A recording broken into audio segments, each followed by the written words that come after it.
Good afternoon to everyone who's tuned in for a live session with Jasur. First off, thank you for joining us at Jasur and then being part of this live session. Jasur was an initiative that was launched to cater to raising awareness about mental health well-being with a focus on creating a platform where people can connect, share, and heal together. We'll be running weekly sessions on various topics related to mental health, which will be run by leading health experts and psychologists in the field of mental well-being. So tune in every week, every Monday and Tuesday, but today we're running a session on Sunday. And this week's focus is post-traumatic stress disorder and positivity. In addition to running the weekly live sessions, we encourage the general public to submit their stories on their challenges and obstacles that they have gone through with mental well-being in order to create a platform where people can share real stories and connect with other people to heal together. For more information about Jasur and its initiatives, please visit our website www.volunteers.ae/Jasur. And one last thing, if you or someone you know is seeking mental support or is going through any mental challenges, please don't hesitate to contact the National Mentor Support Line at 800-HOPE, which is 800-4673. Again, 800-4673. So today's session will be delivered by Dr. Fadwa Al Mughairbi, who is the Fadwa Al Mughairbi. Sorry, I missed my notes. Dr. Fadwa Al Mughairbi, behavioral neuroscientist at the UAE University of Science and key advisor to the chair of the Community Development Authority in Abu Dhabi. And today's session will focus on the other side of the glass and how to remain positive during a post-traumatic stress disorder scenario. So Dr. Fadwa, I'll hand it over to you. And once again, thank you so much for volunteering your time to raise awareness on mental health issues. We're very happy to have you on board, and thank you. Hello, thank you everybody. Thank you, Sarah, although with some mistakes you did, but that's fine. I'm not the key chairman, I'm just the chair, the key advisor. I'm just the advisor of the chair. And it's United Arab Emirates, not of Science, just UAE. Thank you everybody, and welcome to this live session. And before I start, because I think there was some misunderstanding, it's supposed to be the full side of the glass and nothing about post-traumatic stress disorder. So I want to ask you participants to, because I'm going to talk a little bit eventually about trauma and PTSD, but I'm not focusing about PTSD. But I think there was some mistake in the announcement. So let me know with all of you, please, you can talk. Kindly, the Jasur can unmute you, or you can share by writing. Do you know what is post-traumatic stress disorder? Do you have an idea about that? Anybody wants to share?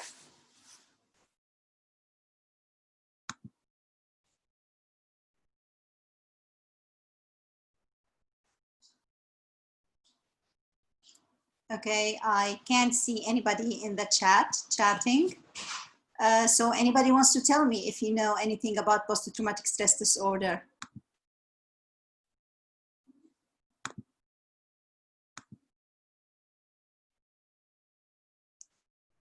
Stress after an event, absolutely right, Sheikha. Okay, what about, what's the difference then between post-traumatic stress disorder and stress? Do we have anything that tells us that it's so much different?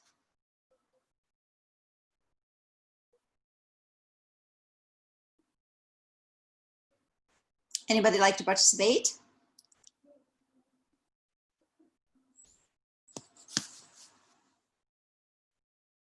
Okay, so what we're gonna do now, we're gonna talk a little bit about, well, I guess somebody answered. Yes, it's a trauma-based. Yes, Baina, that's really absolutely right. So I think we heard a lot about trauma and about stress because of COVID-19. So maybe we're gonna focus a little bit about. We'll just talk a little bit about the trauma, and we'll focus a little bit about what we mean by positivity, why I'm calling it the other side of the glass, the optimism, pessimism, and we're going to talk about some funny stuff or fun stuff. So everybody know when we have stress like the COVID-19, but any other kind of stress, whether it's financial or personal, what people respond differently. So there's individual differences. Some of it is culturally based, but some of it, because of the way we are raised or because of the society we are in. Sometimes also genetics. So people, they react differently to problems. Because of these things and many variables, including personality and personality characteristics, basically they contribute to our resilience. So do you know what is resilience? And let me ask first if it's okay to continue in English or you want me to speak in Arabic, because I'm not sure how many of you here are English speaking.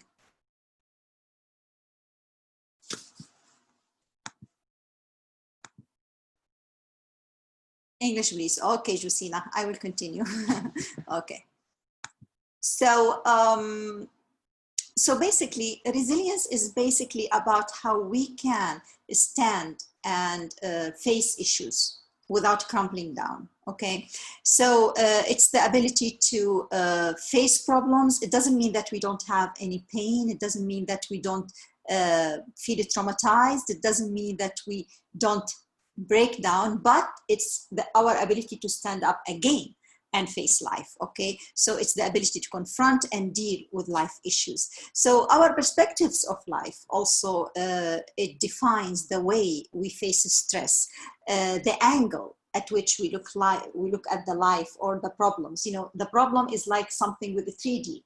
You can look at it from different areas, different angles, different perspectives, and each perspective will give you a different interpretation to the issue that you are having out to the problem. So therefore, all of these, like personal characteristics, resilience, perspective on life, social support, all of these basically, it makes our responses to stress different, especially to extreme stress.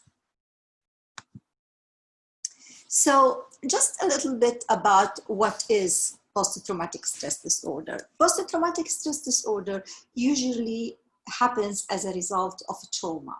And it is an emotionally overwhelming experience. It's not just like a minor stress. It's an extreme stress in which maybe the patient or the client or the person faced an event that was so emotionally overwhelming. Either he almost died, or saw people that related to him or even not related dying, like watching an extreme accident, victims of war, of national disasters, of pandemics, all of these. Okay, so these are some of the examples of the traumatic event that can actually, after that, people can have some different emotional experience. The PTSD is different than a regular trauma in that way that the symptoms of the PTSD does not show within 1 month. So if the person have some symptoms, which is similar to PTSD, which is post-traumatic stress disorder, or post-traumatic disorder symptoms, but within the first month, so more than 2 days, but less than a month, then this is usually, it's called acute stress disorder. Okay. After that, usually the patient, this is a normal reaction. And I always tell my students, if you have a traumatic event in your life and you're like, I'm happy, I don't have any issues, I'm not depressed, I'm not anxious, I'm fine, then you have to worry. So sometimes having a psychological symptoms, it's a sign of psychological health. Sometimes it is the healthiest thing is to response. We are humans, and when we have issues, when we have a trauma, we have to be sad, we have to get depressed, we have to have anxiety. It doesn't mean that you are psychologically disturbed, okay, or you have mentally disturbance. It means that you have a normal reaction to a very unusual event. Okay, so let's get this over with. I don't want anybody who feels, stressed or sad or depressed to start thinking, oh my God, I'm not normal, I need help. No. Yes, you may need help, but you are normal. It's normal to be devastated because of trauma. It's normal to have PTSD. It's normal to cry. It's normal to go all of these stress. However, there is help. And it is very much normal to seek help. And it's very much normal to get social support and to talk about your experience and recover. This is the way for recovery, okay? So following a trauma, especially people who go through pandemic, national disasters, war, car accidents, seeing beloved one in a very traumatic accident or something like that, we have some kind of symptoms which is very unpleasant, and it's really extreme. It's more than the normal stress symptoms, and it's somehow combining between stress, between anxiety and depression. So patients will have, does anyone, before I continue, I don't like to talk a lot, I love people to participate with me. So does any one of you know what kind of symptoms the PTSD victim may have? Have you ever met somebody with PTSD, that's post-traumatic stress disorder?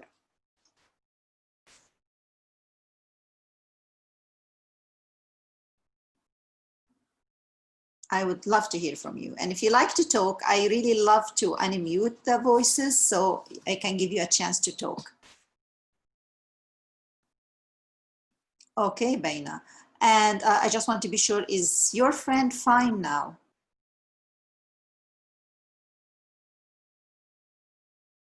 Is he or she, or he or she seeked help?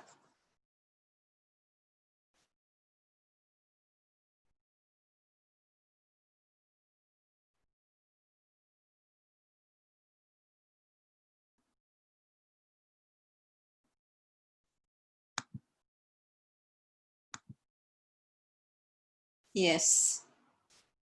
Excellent. Yes. Absolutely. Yes, absolutely. This is what's going on. I totally agree with you.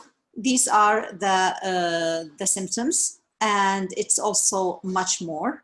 Okay. Of course, the symptoms are very similar sometimes, Sami, to, you can say some of these symptoms similar to anxiety, some of these symptoms similar to depression.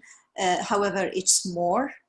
And also they have something called flashback, which can come in a form of nightmares, like, the same accidents, they feel that it's reoccurring again in front of them. They will have this startle response. Anything can make them panic or get scared. And usually they have avoidance, so they will avoid the people or the places that reminds them of the accident, okay, or of the trauma. Panic attack, loss of surrounding, delusions. If you don't know their background, is scary. Yes, absolutely. It's not really a nice feeling, and lots of the people with PTSD, they suffer and they get themselves isolated, and unfortunately they don't know that there is help, and it is not easily, but it is curable and treatable with psychotherapy.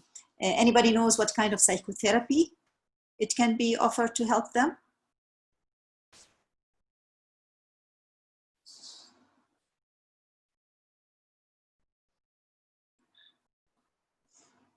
Hypnosis. Well, we're going to talk about evidence-based therapy. Yes, CBT, it's an evidence-based therapy. Hypnosis, it is a technique. It's not a therapy, and I have big concern about that because even the APA, they only allow very few people to do it. And it is not, I mean, so we're talking about more evidence-based that actually help, like cognitive behavior therapy, definitely. What else? Cognitive behavior therapy, it's very good, it's very fast, you know, less sessions, and it really tackles the problem and the issue, and the patient can move on with their life, and actually teaching patient skills to be able to help themselves if they have the symptoms. Again, we have narrative exposure therapy, usually we use for multiple trauma, which is also very good, and it actually helps. So basically I use CBT, and I used also narrative exposure therapy. And there is EMDR. Many people, they say it is also evidence-based, and they say it's also good. So basically there is help available for PTSD. PTSD actually, I mean, there are two other disorders that are very similar, but there is difference in the origin or how. We have the acute stress disorder, which can happen, you know, the same symptoms, but less than 1 month. And then we have the adjustment disorder.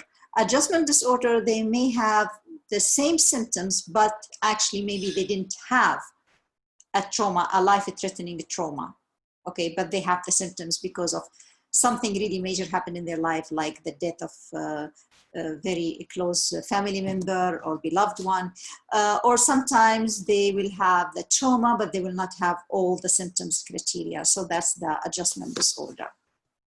In both cases, the psychotherapy and the therapy is available for them. So what we talk about now, something positive. How can we help them, but how can we help ourselves also? Because if you cannot help yourself, and if you are under extreme stress, it's very difficult to help others. Do you agree? I hope you do. So in psychology, we have this thing that's called the issue of, or actually the glass. And we see what side of the glass you're looking at. So if you bring a clear glass, just the one here in the PowerPoint, and you just fill half to it water, and you ask your friends and family to describe the glass for you. Some probably will say it's half full, and some will say, well, it's half empty. So this basically describes the way you look at life. Do you look at the negative points all the time, or do you look at the positive points all the time? Are you optimist or are you pessimist? And in both cases, it doesn't mean that you are good or bad. It's just the way we look at life based on our experiences, based on our nature. It's based on different things, okay? So basically, optimism is the tendency to have positive expectation about the future, and pessimism is the attitude that things will go wrong. So you're always criticizing whatever happens and say, well, things will go wrong, and basically my wishes will never be fulfilled. So basically you will think about difficulties, you will think about, you know, these things is not working. So the truth is, there is no person who's like 100% optimist or 100% pessimist. We all go through these two cycles. Life is full of events. So sometimes life takes you by surprise and you feel so depressed. I mean, you're depressed, or even not depressed, just your mood is down, then you're pessimist. And sometimes our perspectives are shaped by the people we work with. So if somebody keep telling us this is negative, then I tend, you know, without even me noticing that, especially if it was a lifelong friend, I will keep looking at the things from their perspective. So basically, it also changes from one day to day. You know, like we have a spectrum. And in this spectrum, we have positivity in one side, and always plan for the worst, but take things as they are. yeah, this is, some people, they look at that. Some people, they look at it differently. No, always wish for the best and things will happen good. You know, it's how you look at it. So actually, it's like a spectrum, and we are going through both of the spectrum. Sometimes we are happy, sometimes, you know, we are optimists, sometimes we are not. And optimism, many before, they used to say it's a trait. However, many scientists now, they say actually it has both trait and state component. So some people, it's their trait, but also it's a state. It kind of changes from one day and actually even 1 hour to another. So, so basically, this is, I'm trying just to see the questions. Okay. So optimism doesn't mean avoiding negativity. Some people, they say, you know what, if you are so optimistic, you are not realistic. And actually optimism does not mean that. Optimism means you look at the negative point, but also you look at the right or the positive points more than the negative points. Okay, so whenever you look at the obstacle, you look at them as a challenge, as an opportunity to grow, as an opportunity to be creative, to empower yourself and to solve it. Or you look at it and say, you know what, this is difficult, but I have good skills, I have good friends, and I can manage. You may be sad, you may be depressed, but you say, it's okay, I'll do it, I can do it again. Okay, and this is partially resilience, and also another partially is optimism. Some science now about what is the benefits of optimism. So actually, scientifically, it's proven that people who are optimists, they have better mental health. And this is completely a different lecture when we do it, is that how extreme stress, and I'm sure you know that, affects health. When you have, like, you know, fight or flight response, when you are shocked and something happens and you feel this, the rush of adrenaline in your body, and, you know, the blood coming to your face and legs, and because your heart is pumping fast, this is a fight or flight response. This is preparing you to face a current danger, to run or fight. And this happens because of a neurotransmitter or a hormone called epinephrine, which is adrenaline. However, if this event continues, like continuous stress, like the COVID-19 or some kind of flood and people lost their houses, your heart can't be pumping fast all the time. So the body have its own chronic stress or long-time stress mechanism to prepare you to face the dramatic events or traumatic events. And this way, basically, your heart will come down, epinephrine will come down, and you'll have another system go through what we call them the stress, long-time stress hormone, which is the glucocorticoids. The glucocorticoids, you know it by the name of cortisone. So cortisone, you remember people some get cortisone injection, it's anti-inflammatory. So basically, your body is preparing you to calm down. What you need to manage a long-time stress. To manage a long-time stress, you need to have anti-inflammatory mechanism, because you don't have time to get sick, right? And also you don't have time to worry about small things. So what the body does, the body actually closes the symptoms, many proteins that are not essential at that moment, like fertility, like even immune system, this will be compromised because it will give more power to the cortisone and anti-inflammatory mechanism. I hope this is not too complicated.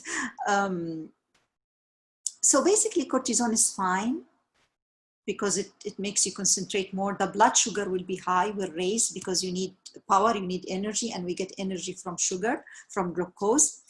And so you'll have the high blood sugar, and you will have the anti-inflammatory, but the other system will be a little bit down. So if this continue after 2 weeks or 3 weeks, then the immune system will collapse. And you notice many people who are under extreme stress, they always have cold. They always say, you know, my throat is hurting, or my stomach, you know, the colon is hurting, okay? And this is basically because of the stress. And then the immune system will be collapsing slowly. So if you are optimistic and you're not under stress and you're happy, you'll have a better physical health, which is the one down. Okay, you will not have a problem, less risk factors for heart issues, for heart disease, for high blood pressure, because you are calming down. And also your immune system will be strong because cortisol is not there, or cortisone is not there to compromise your immune system. You'll have better mental health because you are happy, okay? Cortisone does something else. If it continues, it affects the memory, because the receptors in the brain of cortisone are in the same area that's associated with memory and learning. And that's why people under extreme stress, sometimes they keep forgetting. So that's why when you are optimistic and you don't have extreme stress, you are better achieved in the academic or professional achievement, okay? Of course, because you are relaxed, you have better health, you will have better sleep. You will have better social environment. You are happy, you're not depressed, then you can go out, you can talk with your friends, you'll have more, or family members, more social connectedness. And therefore, because of all of this, you will have more, hopefully, long life. So any question or comments before that? Okay, the current trend is to always be positive or good vibes only, but isn't that dangerous? Shouldn't we not embrace all emotions? I love what you said. Yes. And we're going to talk about that actually. Thank you. We're going to talk about that. Being stressed, it doesn't mean that you're not optimistic. You can be optimistic and feel stressed and feel depressed and feel sad. So that's why we said optimism, it doesn't mean that you are out from reality, okay? Is there any vitamins or meds you can take to reduce cortisol? Well, not vitamins, but well, I don't want to talk about vitamins because I'm not MD, but probably there are, but usually we ask people if you want to improve mental health and be good, meditation, and we're going to talk about that, but also vitamin D is very important for that. Okay, so basically, as the question came, yes, we should embrace all the feelings and the emotions we have because we are human and we should feel alive, not only, you know, like we are alive, we should be alive. And being alive means to go through all these different emotions, from sadness to happiness to, you know, all these different challenges, to worry, to being, you know, confused. It's part of being a human and we should embrace that. However, optimism doesn't mean that we shouldn't do that. It only means that we should not be stuck in that form. We should not be pessimist all the time, and we should always have hope. So basically, we learn helplessness. We learn how to be sometimes depressed without any exit. And or hopelessness. Sometimes some people like, oh, there is no use, we are stuck forever, I can't do that. And this happens not because they don't have the ability to you know, to come over their depression or stressful events, but because sometimes they fail more than once, and this is really frustrating. Sometimes we fail in our relationships only once, but the disappointment was so big that we don't want to try it again. So people who have, for example, a very beloved animal since they were kids, and when the animal grow and die, it's so painful. They say, you know what, I don't want to raise any animals anymore. And same thing, people who go through a bad marriage. However, we learn helplessness, but at the same time, when we learn helplessness, maybe there's a way that we can learn hopefulness instead of hopelessness, and helpfulness instead of helplessness. And I know it's easy said, and people who are going through this extreme disappointment, continuous, like from job to job or in family or in social life, they stop trying. They stop trying to get out from this negative situation. And we see that in abused women or children, or abused families, or abused victims of war. So they're just sitting and waiting. Or even these people who got more than one national disaster, eventually they stop wanting to build their houses because what's the use? They become pessimist. So can we learn optimism? Yes, we can. Definitely we can. We can learn how to challenge the difficult situations. We can learn how to transform them into opportunities. We learn how to grow. And all we need is maybe some practice and little effort. So are you ready for some of the tricks? Okay. So let's see the father of positive psychology, Seligman, Martin Seligman, what did he say? He said, the basis of optimism does not lie in positive phrases or images of victory, but in the way you think about the cause. Such a beautiful word. If a traumatic event happened and you looked at it as, oh my God, God is punishing me, then of course you'll be pessimist. And, you know, like, I deserve that. This is a punishment from God. So how you think about the cause, this can make you either optimist or pessimist. If you look at it as like, okay, COVID-19, it's a punishment from God to the universe because we did not respect the environment, or because we created so many wars, just, you know, do nothing and just to stay home and wait for the end. You know, you'll be really scared and expecting the disease at any time.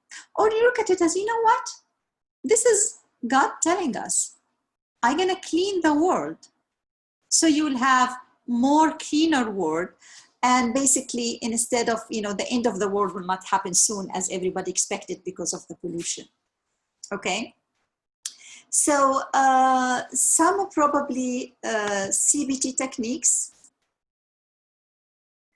No, law of attraction, not scientifically proven. Okay, I don't like to say that, but yes, many people, they say law of attraction, but it's more than that. It's how you look at the life. Are you optimist or pessimist? And if you are depressed, maybe many happy things happen in front of you and you will not take it and you will not use it because you are thinking, maybe I don't deserve it, or that's it, I don't want to get out of this situation. Some CBT techniques can help us cultivate optimism by noticing the way that we think. Maybe it's unhelpful thinking styles, and this unhelpful thinking styles is making us more prone to pessimism. We're looking at the empty side of the glass, and maybe it can help us change our negative beliefs. Change our negative beliefs about us, about the future, and about the world.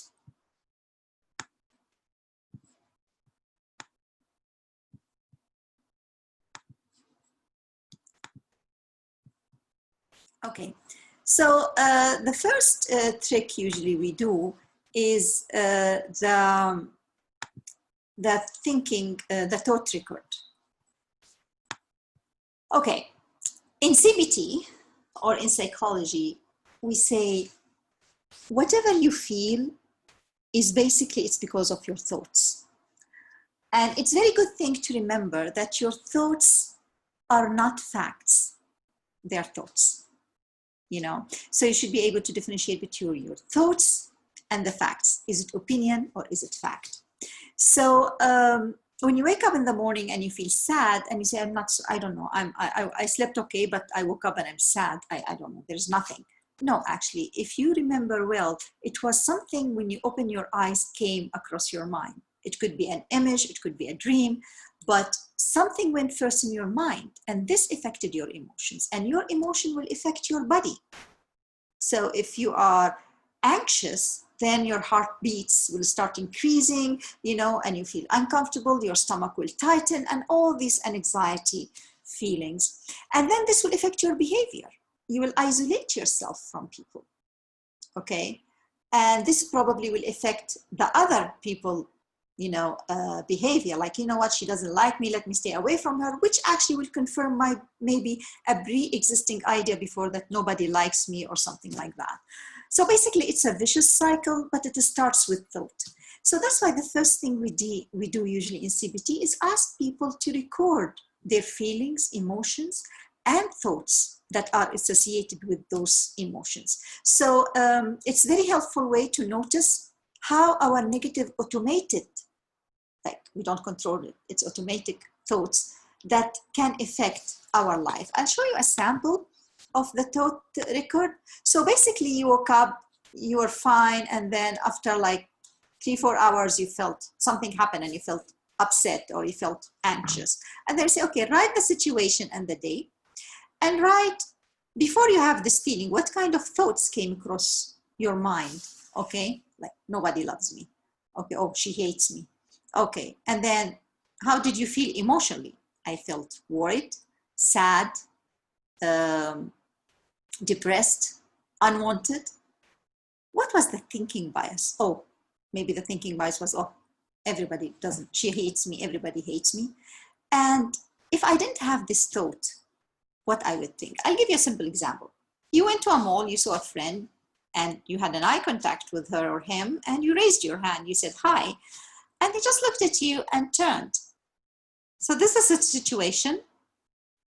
And then you say, how did you feel? Many, they say, I felt sad. Yeah, but before you felt sad, there is something missing. There's a thought that happened. So maybe you thought, oh my God, she ignores me, she hates me. And then this makes you feel sad or anxious or angry. If your thought was, oh, she didn't see me, would you have felt sad or angry?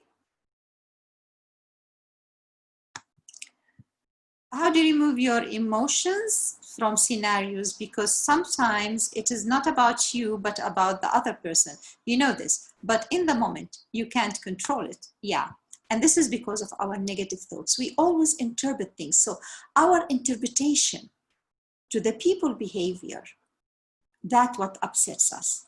If we interpret their behavior as they didn't mean it, or they're like this with everybody, okay, or, you know, so what? They mean nothing to me. Then probably my emotions will be different. And the whole idea about the thought record is basically to make us notice our thoughts and notice how our thoughts makes us feel. Because usually I said, oh, I'm angry. Why? Well, she made me angry. Yeah, but the interpretation made you angry, not the other person's behavior. It's how you interpreted the behavior that made you angry. So once you notice how you interpret things, and once you notice your thoughts, then you can control your emotions by, you know, trying to manage and look at the things from different perspectives. Okay, somebody said mental health is still not taken seriously in society and especially among family. What are the symptoms of PTSD that require professional help? I would say all of the symptoms of PTSD requires help. If somebody have continuous nightmares, because once they have all the, if the person has PTSD, then they will have all the symptoms, the criteria. Like, you know, if you have 10, you will have some of these symptoms from each category. There are 4 categories, so you should have like at least maybe 2 from each category. If not, it's not PTSD. But even if it was extreme stress, you need to seek help. It's very important to seek help. So, so this is the time, the thought record. And then another thing we can do is to explore our thinking styles. So basically, we have these different thinking styles that sometimes are not helpful. Let me tell you, for example. We have mental filter. Some people, they're wearing a dark glass and they're looking at everything that happens through that dark glass. And then maybe it's a good idea to ask themselves, am I only noticing the bad stuff? Am I filtering out the positives? Am I wearing those gloomy specs? What would be more realistic? If I took these dark glasses and I would say I'm more realistic, how this thing would happen? If this thing happened to my friend and they came for me for advice, how would I look at it? Okay, I have 2 questions I like to address before moving in. One question actually. It says, I live in a toxic house. I try to be positive, but my family is toxic. I can't just get up and leave. I try to distance, but it's everyday negativity. How can I not let that affect me? Only peace when I am at school. I totally agree. And sometimes with family, we always ask for conversation and communication. And sometimes you find somebody who's really closer to you from the family and try, to ally and to talk reasons. When we talk, we don't usually say, you did this, you made that. This is not actually a positive communication, but it's more like, I feel this way. I interpret what you did maybe in a different way, but I feel this way. This thing made me feel this way. Okay, so prediction, some people, they believe like, if something happened, like, oh my God, this, like fortune teller, oh, this will happen like that. It will be like that. It will be disaster. This will happen. You cannot predict the future. And even if something bad happened, you cannot say, oh my God, this will happen, and just start thinking about negative future event based on what happened today. So it's a good way to say, am I thinking that I can predict the future? If really, what really happened? Okay, and how can I just focus on the right moment? Mind reading, sometimes we assume we know what other people thinking. Oh, he did this because he was thinking like that, or he's like that. So there's many things here. You can look at it. Some people, they have this black and white thinking, either it should be completely good or it is completely bad, perfectionist. So we tell them, there's the gray, shades of the gray, that sometimes, we need to compromise. Also judgment. We don't judge and evaluate events based like, oh, these things happen to us because, or this is happening because of that. Events happen, sad things happen, not because I am a bad person, not because, I deserve it, or not because it's a punishment. Sometimes it is life, and life go through all of these things. Sometimes they have mountains and molehills, so it's a small thing and you catastrophize it and you make it really big, and this, feel it's really something, big events, especially if you are in a low mood. So how can we tap into our inner optimist? How to be, we make something, or we think about the positivity. There is another method, we call it the happy and unhappy pleasant event diary.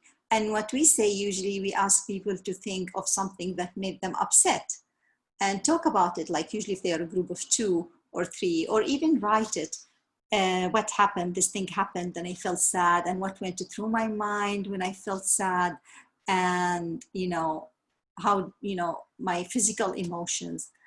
And then think about something that made you happy or joyful. Like, I woke up in the morning, I heard the bird and I smiled. What went through your mind? Or what a beautiful day, something like that.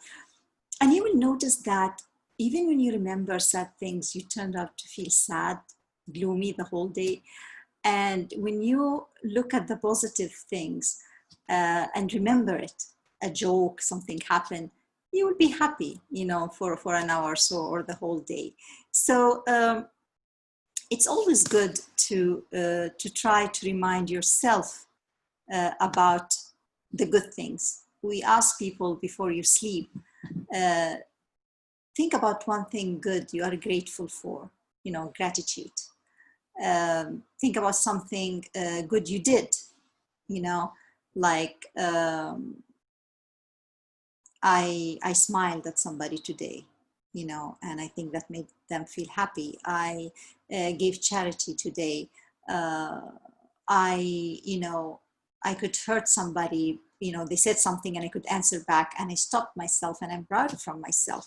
Just be grateful. Think about happy things or something that you need to be grateful for. I'm healthy today before your sleep.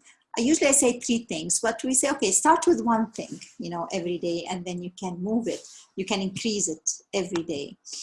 The best possible self is to imagine in the future, imagine yourself like in the future, something good, I could achieve all my hopes and all my dreams, and how will I be, how I will feel, think, just put yourself in like daydreaming in the future.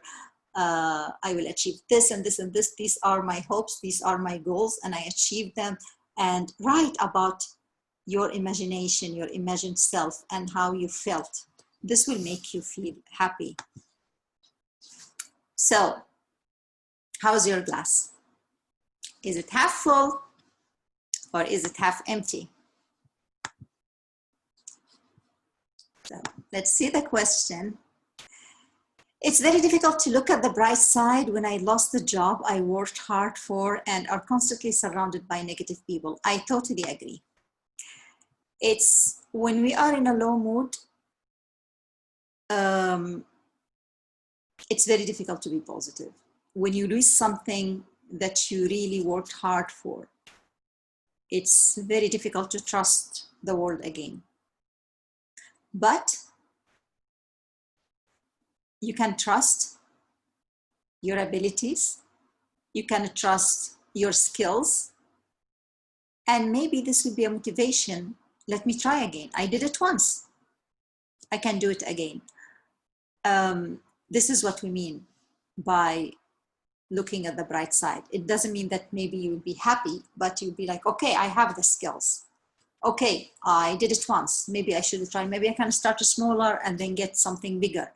But if you have the skills and you did it once, then definitely you can do it again.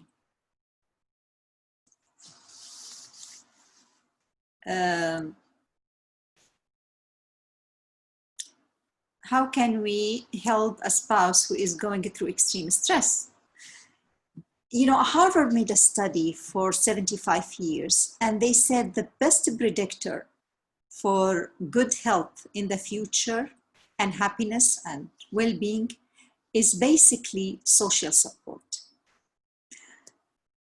When you have a spouse who is really going through extreme stress, just being there for them, just showing them that I love you and accept you and respect you despite any difficulty, sometimes all they need is a hug, is a nudge, is a nice word, a smile.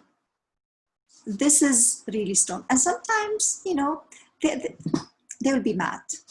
People, when they are, under too much stress, they always get nervous. So give them a break and give yourself a break. You don't need to, oh my God, I'm supporting you and you are yelling at me. When we are under extreme stress, we yell. Some people, they're really calm, which I envy them because I'm not. And sometimes people get really, really, because they're under so much strain and they cannot wait, with Imarat and digni banga, anything you tell them, they'll just attack you, they'll just like, explode. Give them a break.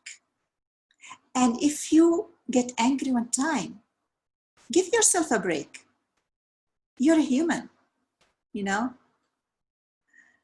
So after being isolated for so long, I find it very hard to find joy with interaction with family and friends. I avoid them whenever I possibly can. What can I do to find joy in social interaction again? Taking baby steps. That's good that you feel you have insight. You feel that I'm avoiding them because I've been alone for so long. How about, going to smaller groups first? How about talking to them first, So do it slowly. And it's okay when you go there and you find a little bit, anxious and you don't want to stay more, at least start with 10 minutes visit and then reduce it.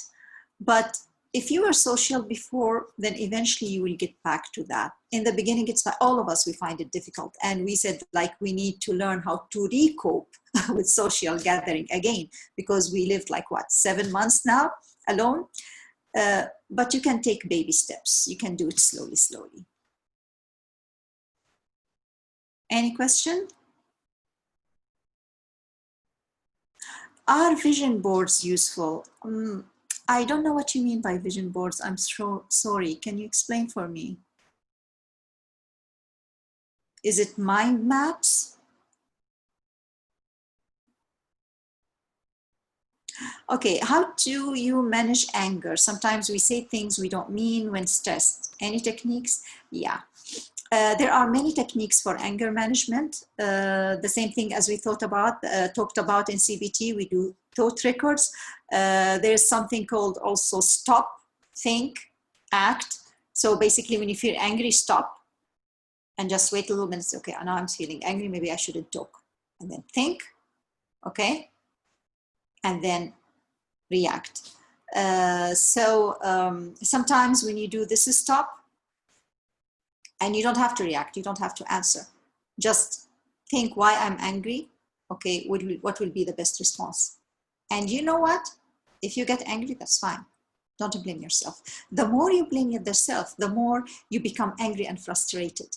Okay, you are a human. So basically, it's a good idea just to write the thought record, just to take a break, break and do breathing technique. You know, just breathe normally, but only focus on the way that you breathe. Don't change the way you breathe. You can breathe normally, and eventually you'll find yourself, when you are focusing on your breathing, how the air comes and goes out, then you will find yourself calm down a little bit. So breathing technique is very helpful with anger management. Vision board, as in I want this, so I put it on a board, a goal, will it help manifest vision? Yeah, well, similar to mind map, what we do is basically we write our ideas and then we write our goals. And thank you for bringing the goal, because goals is one of the best things that make us alive. However, whenever we set goals, smart goals that's achievable, we say goal number 1, 2, 3, but for each goal we have to put more than one alternative. So if I didn't achieve this goal, what I will do? Otherwise, you will be so frustrated if you couldn't receive or achieve that goal. Okay, I think we have 1 minute for last question. My family are all pessimists and always look at the glass half empty. I have become programmed to do the same, of course. What steps can I take to rewire and become positive? Look at the positive side and talk to them. When they say something like that, try to look and say, okay, but you know what? But we can do that. I love a very story about Sayyidina Isa, Jesus, may peace be upon him. And they say that Jesus, when he was walking with his disciples, they saw a rotten dog corpse. And the disciples said, oof, what a bad smell this corpse has. And Jesus just kneeled down and said, oh my God, but look how bright his teeth is, or its teeth is. Even in the rotten corpse, you can find positive part. Even in the worst situation, you can find a glimpse of light if you turn the problem and look at it from different perspective. I lost my job, but maybe it's a chance for me to, rewire my skills and find another job, even if it was difficult and it will take me some time. It's very, I have with a very pessimist family, but maybe I can, despite what they say, I just make it, the opposite. Okay, they say this will not work. Okay, it will work, and how it will work. Think about the positive part. I guess it's 7:05, so I guess the time is over. If you pretend to be happy, will it eventually be happy? Fake it till you make it. Not bad idea. And actually, it's a scientific study. They make people read a newspaper, which is normal column. It has no emotions.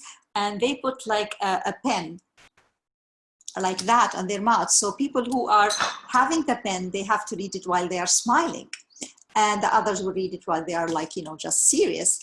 And they found people who pretended that they're smiling because of the pen. Actually, they felt happy emotion while reading the newspaper. So sometimes you wake up and you're like, I'm happy, it's a good day, and nothing will make me sad, and try to look at the positive things or laugh and smile. That's why you feel happy when you watch a comedy movie, okay? So thank you very much. I was very, very happy and honored being with you, and thank you for your interaction, and wish you best of luck and happiness. And despite everything, look at the brighter side, be positive, and if you couldn't do it one day or another, that's fine. When you remember, look at the full side. Don't blame yourself, and be safe. Thank you. Thank you very much.